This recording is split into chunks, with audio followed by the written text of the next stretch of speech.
Reagan.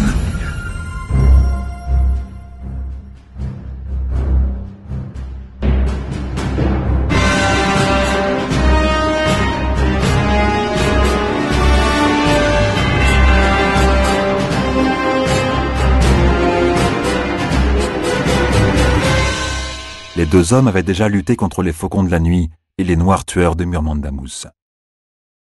Au détour d'un couloir, ils tombèrent tous les trois sur Aruta, qui s'apprêtait à ouvrir la porte de ses appartements. Le prince s'arrêta et les attendit, visiblement curieux. « Votre Altesse, Jimmy a découvert quelque chose, » dit Gardan.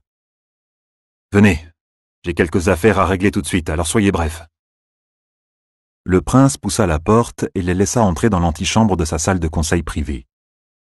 Il arrivait à la porte suivante quand celle-ci s'ouvrit. Roald ouvrit des yeux ronds. Devant eux se tenait un autre Aruta. Le prince à la porte les regarda et balbutia. « Que ?»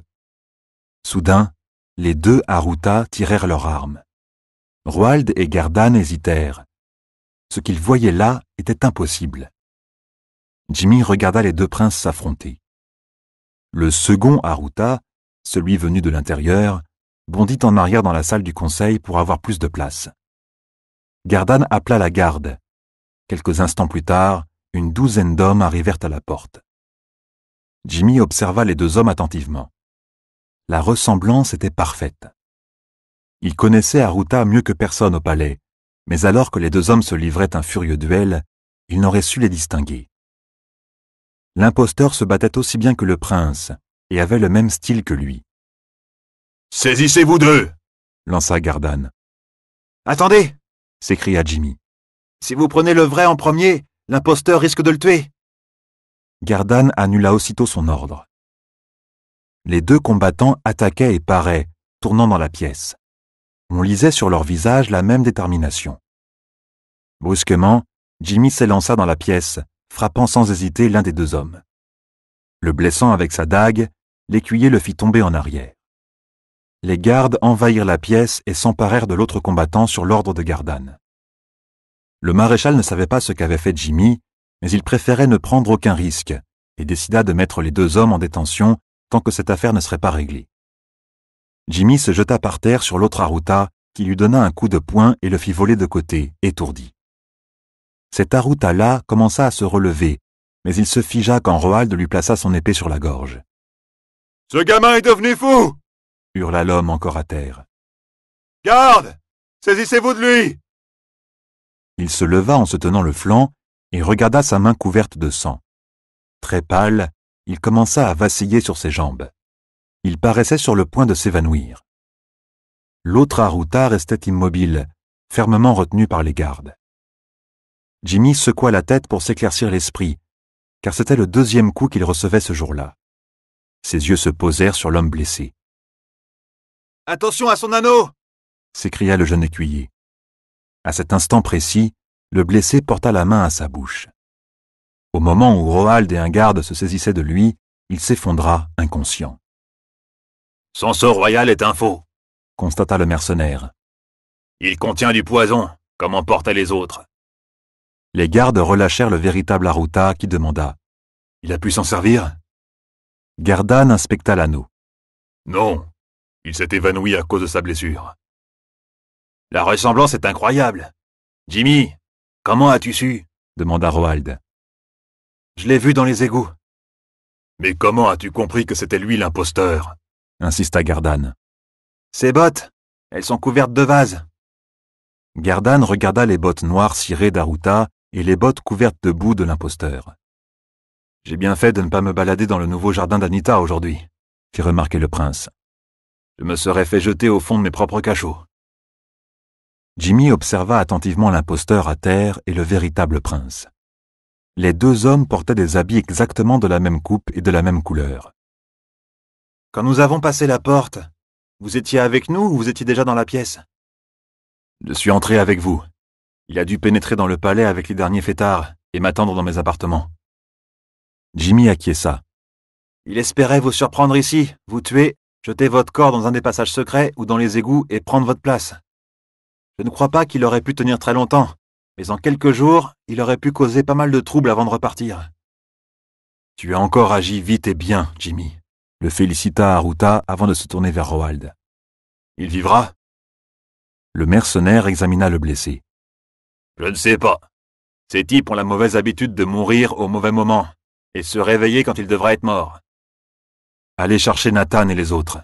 Portez-le à la tour Est. Gardan, tu sais ce qu'il faut faire.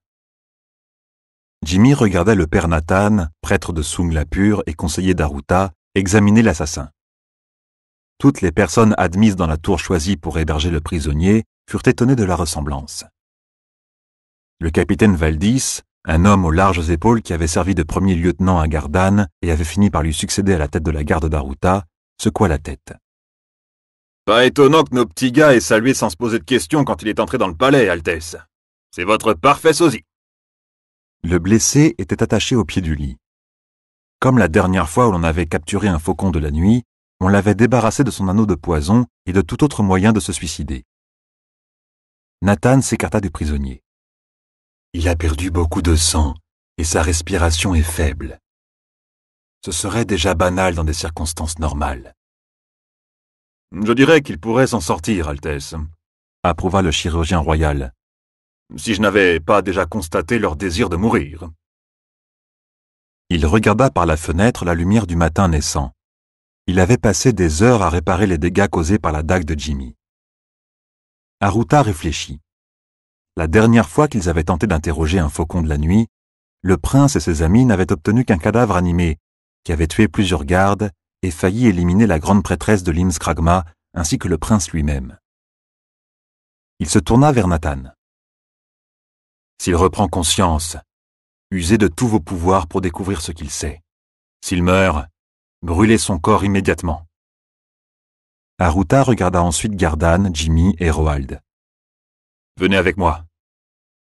Capitaine Valdis, faites doubler la garde sur le champ.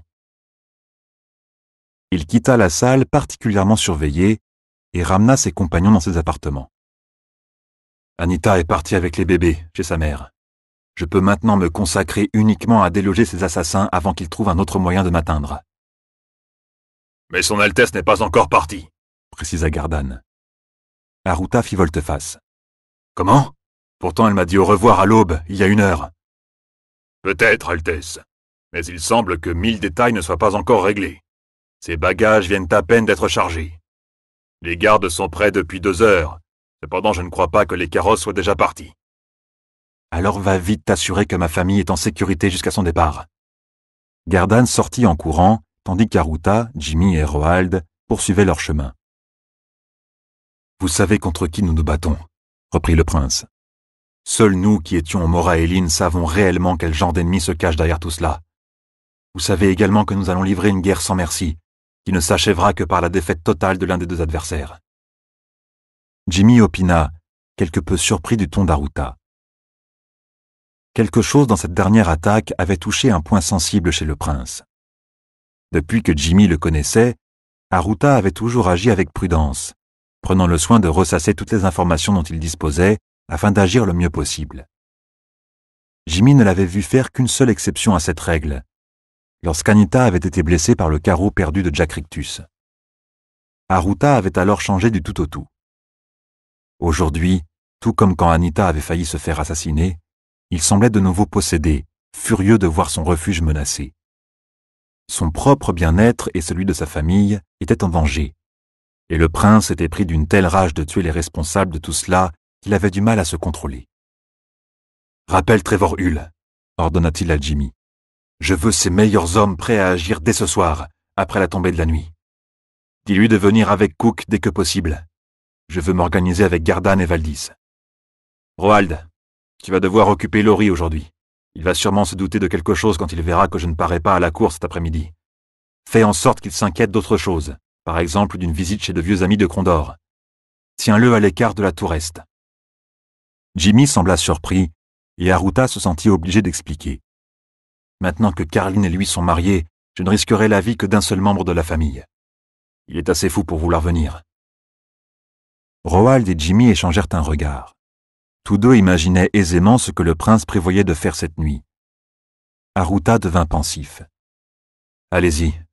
Je viens juste de me souvenir qu'il faut que je discute d'une chose avec Nathan. Prévenez-moi quand Hull sera ici. » Sans rien ajouter, Roald et Jimmy partirent tous deux accomplir leurs tâches. Aruta tourna les talons pour aller s'entretenir avec le prêtre de Sung.